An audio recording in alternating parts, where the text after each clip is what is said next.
7واں point میرا یہ ہے کہ اپنے آپ کو بیچارہ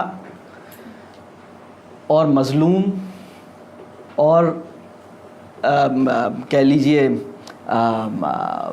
یہ سمجھنا جو ہے نا بند کر دیں، چھوڑ دیں. مطلب اپنے آپ کو جو ہے وہ وکٹم سمجھنا بند کر دیں. اپنے آپ کو اپنے سرکمسٹانسز کی پروڈکٹ کے طور پر دیکھنا بند کر دیں. آپ اپنے یعنی وجود انسانی پر یہ گمان کہ وہ اپنے سرکمسٹانسز کا نیٹ آؤٹ کم ہوتا ہے، یہ تصور انسانی کا ایک فلا ہے. یعنی اگر کسی کا تصور انسان یہ بنا ہوا ہے کہ ہر انسان اپنے سرکمسٹانسز کا ایک نیٹ آؤٹ کم ہوتا ہے، تو یہ تصور انسان درست نہیں ہے. بلکہ یہ تصور انسان وہ ہے، میں آپ کو ایک اور بات بتاؤں. ایک تو ہے آپ کا وہ تصور انسان جو آپ کے ورلڈ ویو میں ہے، یعنی ہمارا جو ورلڈ ویو ہے، دین کا جو ورلڈ ویو ہے، اس میں ہمارا تصور انسان کیا ہونا چاہیے، یہ ایک سوال ہے. دوسرا سوال یہ ہے کہ دوسرے جو ورلڈ ویوز ہیں، یعنی مثال کے طور پر جو دوسرے بڑے ورلڈ ویوز ہیں، جو دوسرے اس وقت بڑے جو اپنی پورے فورس کے، یعنی ویسٹ کا جو ورلڈ ویو ہے، یا اگر میں یہ کہوں کہ مارکس کا جو ورلڈ ویو ہے، اس کے اندر تصور انسان کیا ہے، تو وہ بہت مختلف ہے. یعنی ایک تصور انسان یہ ہے کہ انسان جو ہے وہ اپنے سرکمسٹانسز کا نیٹ آؤٹ کم ہے، یا انسان جو ہے وہ اپنے اندر ایک ایولنس سے گورن ہوتا ہے، ایک ایول سبسٹنس کے زیر اثر رہتا ہے. یہ ایک تصور انسان ہے. میں آپ سے یہ کہہ رہا ہوں کہ یہ تصور انسان آپ کا نہیں ہے.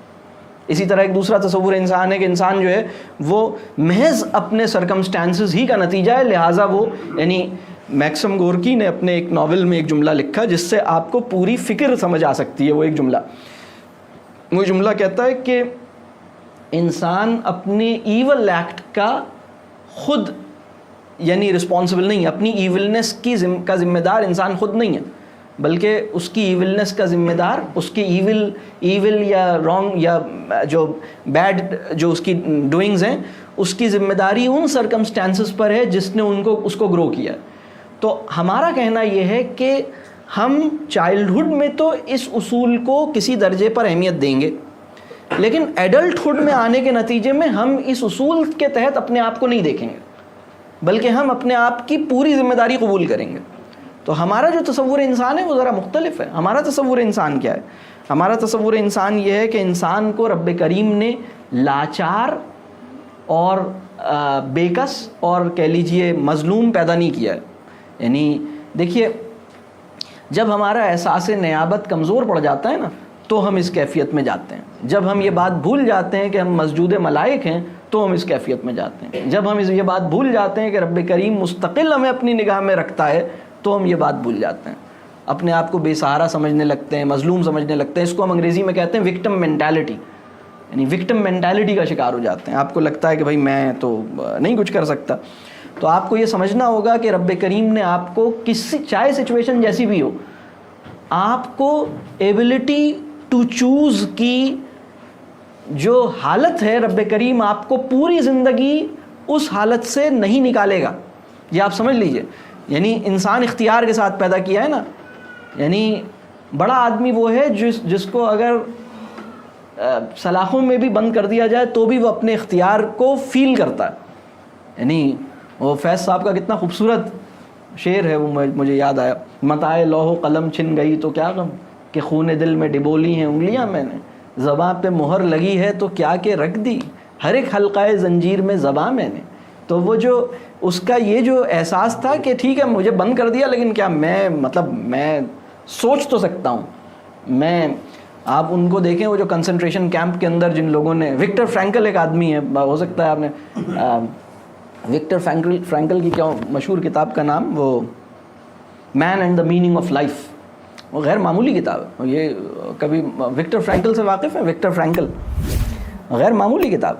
تو وہ آپ کو نظر آتا ہے کہ اس کیفیت میں لوگوں نے کس طرح سے، یعنی ان کا جو یعنی ان کو یہ تھا کہ کم از کم سوچ کی دنیا میں تو جو کچھ ہو رہا ہے وہ میری مرضی سے ہو رہا ہے نا. مطلب انسان جہاں اس کی یعنی وہ کسی بھی سچویشن میں کیا کچھ چوز کر سکتا ہے، اس کی نظر اس پہ ہوتی ہے. یہ غیر معمولی بات ہے. تو آپ اپنے آپ کو مظلوم اور بیچارہ سمجھنا اور اپنی بیچارگی میں اضافہ کرنا یہ چھوڑ دیں. بلکہ ایک اور بات میں آپ کو یہاں عرض کروں، سورہ بقرہ کی آخری آیات میں آخری 3-4 آیات میں سے ایک آیت، اور آپ اس کے مفہوم میں آپ جائیے کہ لا یکلف اللہ نفسا الا وسعها لها ما کسبت وعلیہا ما اکتسبت، یعنی رب کریم کسی انسان پر اس سے زیادہ، اور پھر وہ آگے کی بھی آیات کو اگر ہم جوڑیں تو اور آپ کو مفاہیم کی ایک پوری دنیا اس میں کھلتی ہوئی نظر آتی ہے کہ رب کریم یہ فرما رہے ہیں کہ میں تو کسی پر اس سے زیادہ بوجھ نہیں ڈالتا جتنا وہ اٹھا نہ سکے۔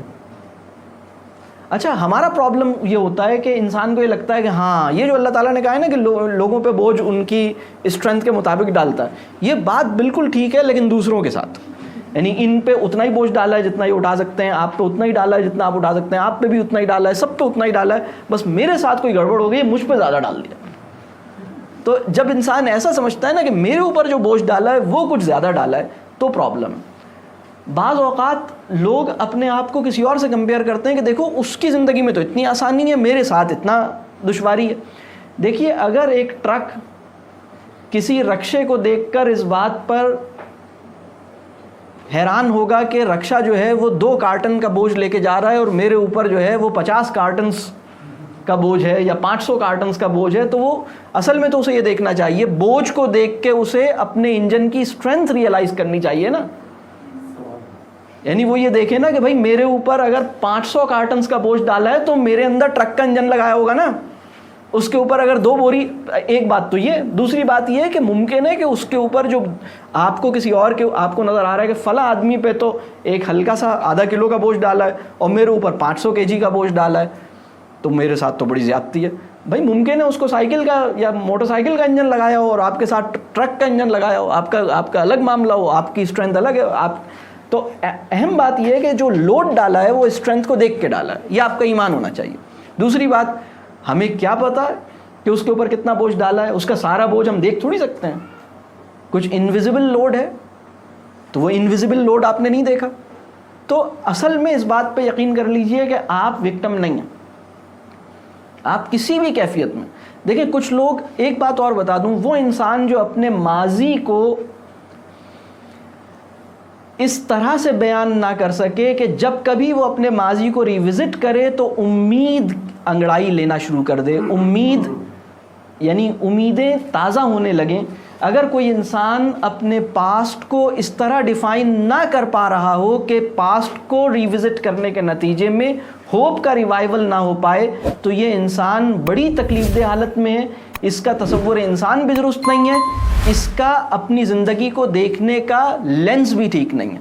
اسے چاہیے کہ وہ اپنا لینس بھی توڑ دے، اسے چاہیے کہ اپنے تصور انسان کو ریوزٹ کرے، اسے چاہیے کہ وہ اپنی لائف کو کی معنویت کو دوبالا کرنے کے لیے اپنے ساتھ کوئی سیریس ایفرٹ کرے۔ کیونکہ دیکھیں، آپ کی یہ اخلاقی ذمہ داری ہے کہ آپ اپنے پاسٹ کو، چاہے وہ جتنی تکلیفوں سے بھرا ہوا ہو بظاہر، آپ اپنے پاسٹ پہ نگاہ ڈالیں تو جذبہ شکر میں اضافہ ہو جائے، امید ایک نئی توانائی کے ساتھ سر اٹھائے۔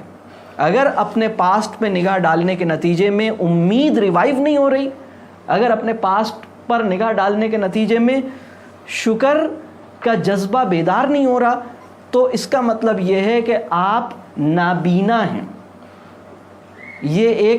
یعنی یہ ایسی بات ہے کہ ایک بلائنڈ انسان اپنے ماضی کو دیکھ رہا ہے، اسے کچھ نظر نہیں آ رہا، وہ اپنے ماضی میں اندھیرے کو تو دیکھ لیتا ہے، روشنی کو نہیں دیکھ پاتا۔ کلر بلائنڈڈ آدمی ہوتا ہے نا، اسی طرح لائٹ بلائنڈڈ بھی ہوتا ہے، بلی کی طرح آنکھیں ہوتی ہیں اس کی، نہیں دیکھ پاتا روشنی کو، نہیں دیکھ پاتا اجالے کو۔ تو ایسا نہ کریں۔